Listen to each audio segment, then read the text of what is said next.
Hi, I'm Caroline, founder of Equitopia. In our quest to better understand how horses learn, in this video we speak with longtime horse trainer John Lyons, equine behaviorist Jody Ambrose, and UC Davis's Dr. John Madigan. The better we can understand how a horse's brain receives, processes, and responds to information and stimuli, the better we can use this valuable information to create effective, compassionate horse training philosophies. What we're trying to do is convey thoughts. Okay, wait there. We're just trying to get the horse to think of the same thought that we're thinking of. And most of the time we have been pitted against our horse. You know, it's the horse that's trying to get out of it. The horse doesn't like you. The horse doesn't want to pay attention to you. The horse doesn't respect you. The horse doesn't trust you. We've been beat over the head with that stuff. And it's not true. The horse wants the same things you want. Your dressage horse wants the same thing you want. The horse doesn't want to be scared. He doesn't want to spook.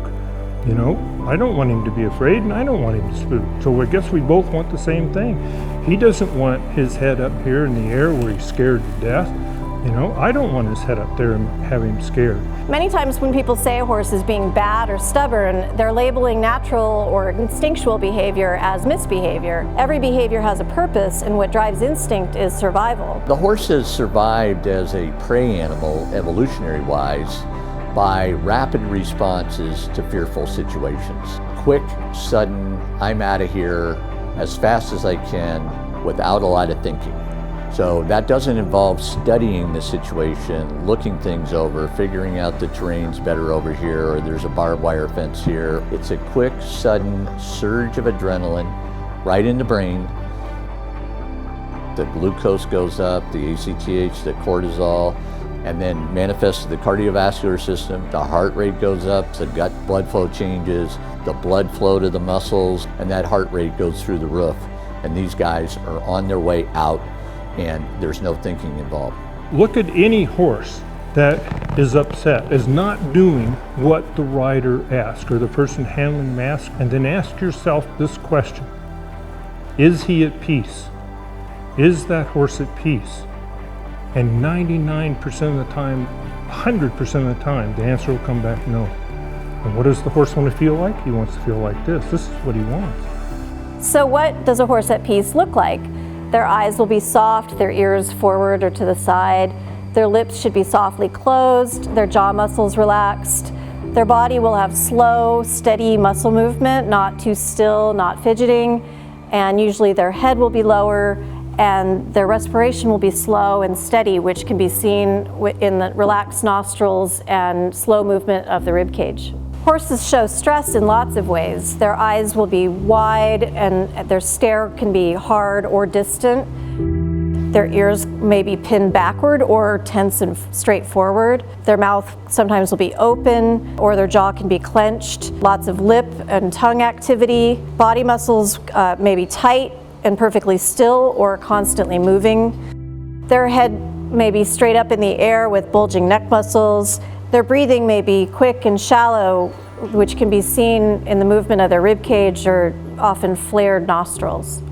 When we say he's trying to get out of it, he's not trying to get out of it. His life is miserable at that point. When he's not doing what the handler wants, he's getting worked harder, he's getting punished, he's getting hit more, he's being asked more of.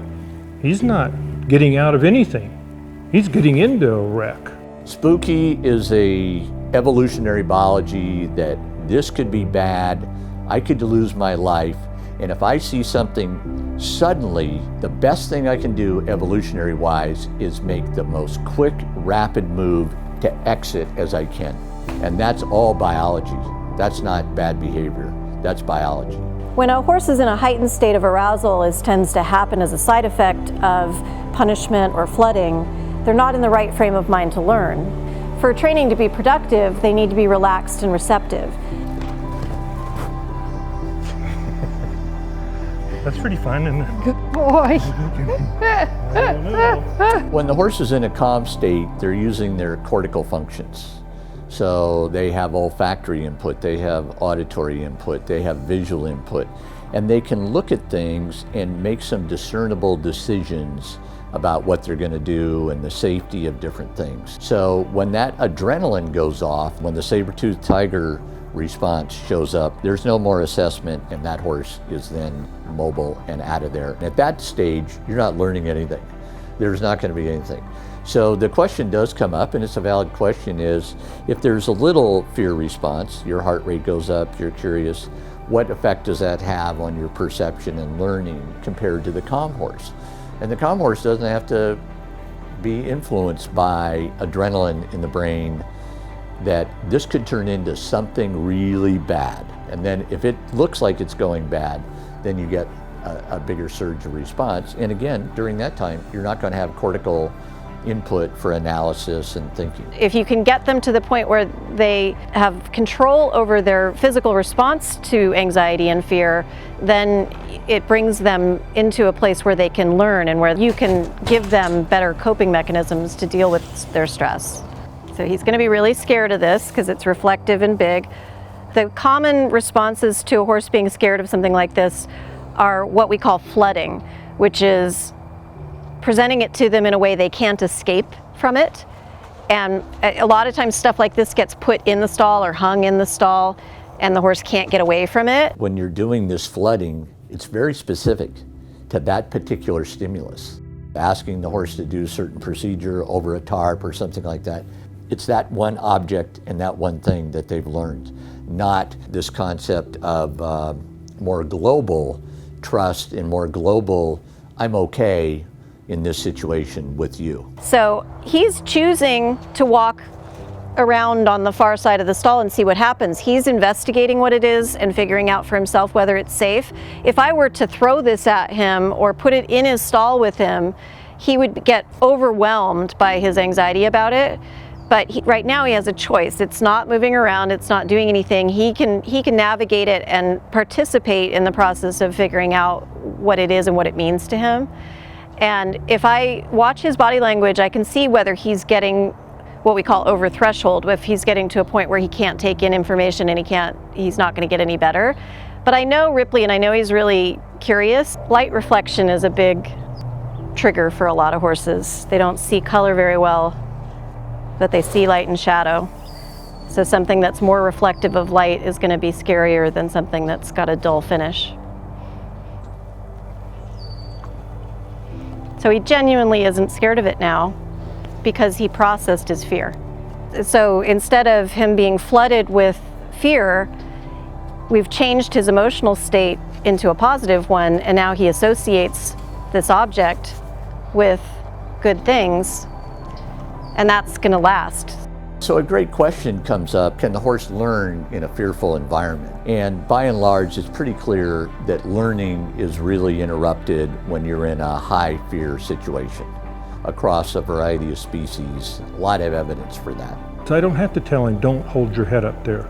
I get to show him where he can be at peace and relax with his head. I don't have to punish him because his head is up there. He doesn't want it up there anyway.